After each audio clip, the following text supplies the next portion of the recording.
Saudades do tempo, dos velhos momentos, dos anos passados que foram com o vento. Sorrisos, lembranças, belos sentimentos de transformações e de renascimentos.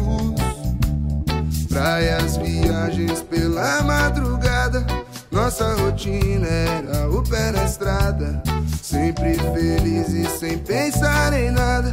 Paisagem mais bela é o sorriso da amada. Contava as estrelas, manto prateado, sentia o calor de um abraço apertado. Fazia minha boca tocar o seu lábio, lua iluminava com Bob no rádio. Nas manhãs nubladas, bom humor imperava. A vida era um jogo, sem cartas marcadas. À noite no fogo, um bom som que rolava. Por entre a fumaça, diversas risadas. Como se seus ouvidos pudessem respirar. O som invadia o corpo como se fosse o ar.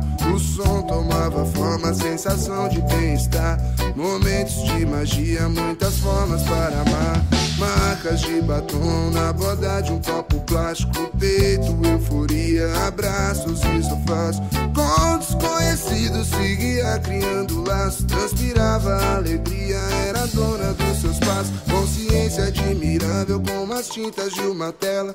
Seus olhos tinham o brilho das cores da aquarela. Seu cabelo ao vento era a paisagem mais bela. Tinha complexidade, tinha uma Vênus moderna. Acendeu o azul do céu nos seus próprios pensamentos. Não pensou no seu futuro, ela era um momento. Via a ponta dos seus pés no gelado do cimento. Entre olhares meu desejo povoar seu pensamento.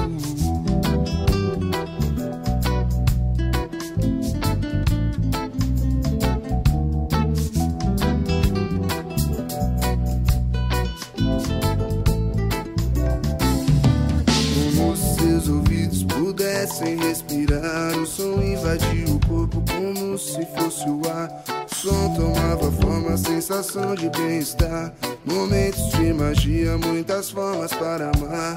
Marcas de batom na borda de um copo plástico. No peito, euforia, abraços e sofás. E com desconhecidos seguia criando laços. Transpirava alegria, era dona dos seus passos. Consciência admirável como as tintas de uma tela. Seus olhos tinham o brilho das cores da aquarela. O seu cabelo ao vento era a paisagem mais bela. Tinha complexidade, tinha uma Vênus moderna.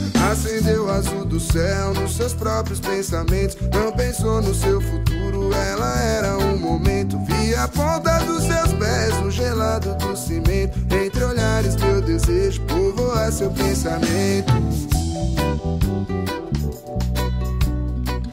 Entre olhares meu desejo povoar seu pensamento. Entre olhares meu desejo povoar seu pensamento.